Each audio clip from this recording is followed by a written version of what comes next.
Okay, ये question क्या है?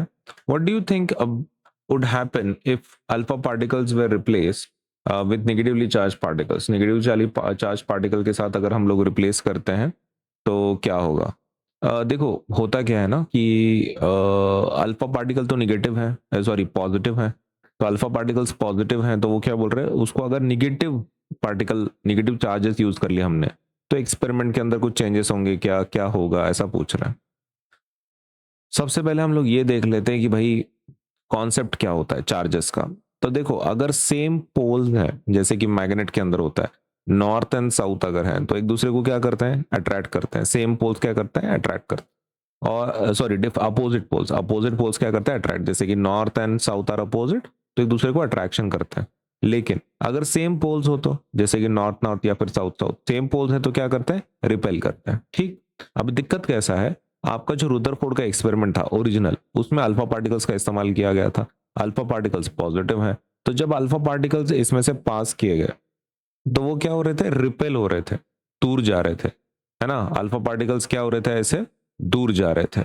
ऐसे दूर क्यों जा रहे थे, क्योंकि अल्फा पार्टिकल के ऊपर भी चार्ज कौन सा था, पॉजिटिव था ना भाई। तो पॉजिटिव एंड पॉजिटिव, न्यूक्लियस भी पॉजिटिव है, अल्फा पार्टिकल भी पॉजिटिव, तो एक दूसरे को क्या करेंगे, वो रिपेल करेंगे। ओके, तो फोर्स कैसा था यहाँ पे, रिपल्सिव था आपका। अल्फा पार्टिकल्स दूर जा रहे थे because they were positive in nature. Correct. अब बात करते हैं कि अल्फा पार्टिकल की जगह पे हमने निगेटिव पार्टिकल्स को लिया, तो क्या होगा। अभी वो दूर जाएंगे क्या, ऐसे दूर जाएंगे क्या? अभी निगेटिव पार्टिकल अगर ले लिया अल्फा के जगह पे निगेटिव पार्टिकल, तो दूर जाएंगे क्या, तो नहीं जाएंगे। अब वो क्या होगा, उल्टा आएंगे किसके पास, आपके न्यूक्लियस के पास। मतलब न्यूक्लियस को उल्टा चिपक जाएंगे, बिकॉज न्यूक्लियस उनको अट्रैक्शन कर रहा है। तो उल्टा इस बार फोर्स कौन सा होगा, अट्रैक्टिव। मतलब पूरा मॉडल ही बदल जाएगा, है ना। मतलब रुदरफोर्ड का मॉडल किसके ऊपर बेस्ड था, रिपल्सिव फोर्सेस, कि भाई पॉजिटिव एंड पॉजिटिव एक दूसरे को रिपेल कर रहा है। अभी आपका मॉडल ही पूरा चेंज हो गया, अट्रैक्शन फोर्स यहाँ पे हो रहे हैं, तो दिस इज हाइपोथेटिकल। ओके, तो पहला पॉइंट क्या होने वाला है, अट्रैक्शन टू न्यूक्लियस। आपके इलेक्ट्रॉन पॉजिटिव न्यूक्लियस की तरफ अट्रैक्ट होंगे, negatively towards the positive. Correct. Different paths, force changes from repulsive to attractive. ये भी मैंने बताया आपको कि ओरिजिनल रुदरफोर्ड का एक्सपेरिमेंट रिपल्सिव फोर्सेस पे काम कर रहा है, लेकिन अभी ये किसके ऊपर काम करेगा, अट्रैक्टिव फोर्सेस के ऊपर।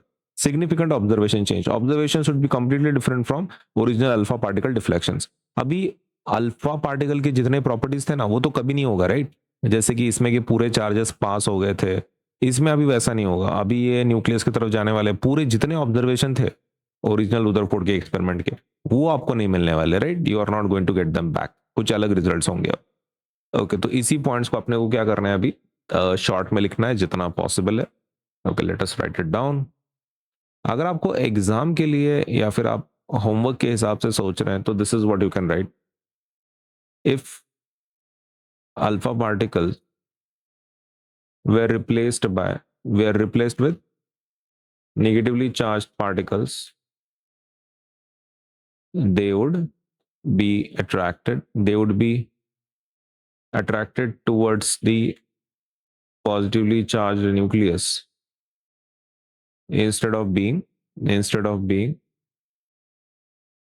instead of being repelled. मैं पहले पॉइंट लिख लेता हूं, फिर समझाता हूं आपको।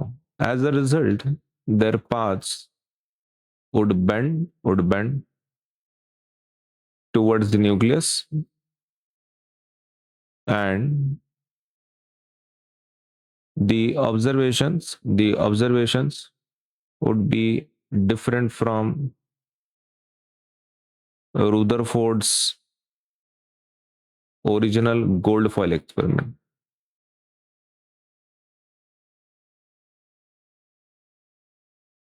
सही है, this will be answer. Exam homework के हिसाब से हम लोग क्या बोल रहे हैं कि अल्फा पार्टिकल्स अगर हम लोग रिप्लेस करते हैं नेगेटिव चार्ज से, तो क्या होगा, वो आपके न्यूक्लियस की तरफ चला जाएगा। आपका न्यूक्लियस पॉजिटिव है और आपने पार्टिकल भी क्या ले लिया, नेगेटिव ले लिया, तो वो तो उल्टा न्यूक्लियस के पास ही जाएगा ना।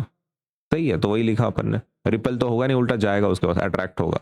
There path would bend towards the nucleus, the observation would be different from. तो रिजल्ट कैसे आएंगे, रुदरफोर्ड का जो ओरिजिनल एक्सपेरिमेंट था वैसे रिजल्ट आएंगे क्या, तो नहीं, their observations would be different. Exam के लिए दिस इज इनफ, ठीक है, एग्जाम के लिए या फिर होमवर्क के लिए। अगर आपको थोड़ा डिटेल वाला आंसर चाहिए, तो वो भी, उसके भी पॉइंट्स मैं आपको देता हूँ। क्या लिखना है डिटेल में, डिटेल में लिखना है आपको, इल्फ alpha particles were replaced by negatively charged particles such as electrons.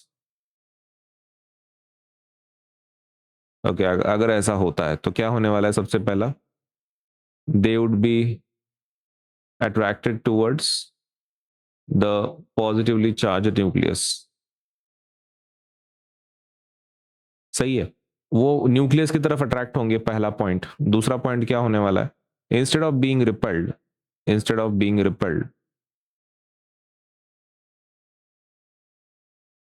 many particles would bend toward the nucleus.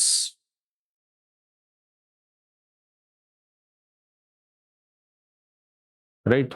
उसके बाद their paths would be different from those of alpha particles, because the force between opposite charges is attractive. Therefore, the observation of the experiment would change significantly. सही है ना? मतलब वही चीज हमने detail में लिखी है बस, और कुछ नहीं। पहला पॉइंट क्या लिख बोला है? देर वो अट्रैक्ट होंगे न्यूक्लियस की तरफ, electrons, correct. Instead of being repelled, अभी रिपेल नहीं होंगे, उल्टा अट्रैक्ट होने वाले और न्यूक्लियस की तरफ पाथ बेंड हो जाएगा उनका। There path should be different from the alpha particle. Alpha particle कैसा हो गया था ना, दूर जा रहे थे, अब ये कहां जाएंगे? न्यूक्लियस की तरफ जाएंगे, है ना, अट्रैक्ट होंगे। Therefore the observations of the experiment would change significantly, है ना, अच्छी तरीके से रिजल्ट जो है उनके वो चेंज हो जाएंगे। तो इतना आप एग्जाम में आंसर लिखें, एक तो शॉर्ट में लिखें, नहीं तो अगर आपको डिटेल में थोड़ा बहुत एक्सप्लेन करके लिखना है तो नीचे का आंसर लिख सकते हैं आप।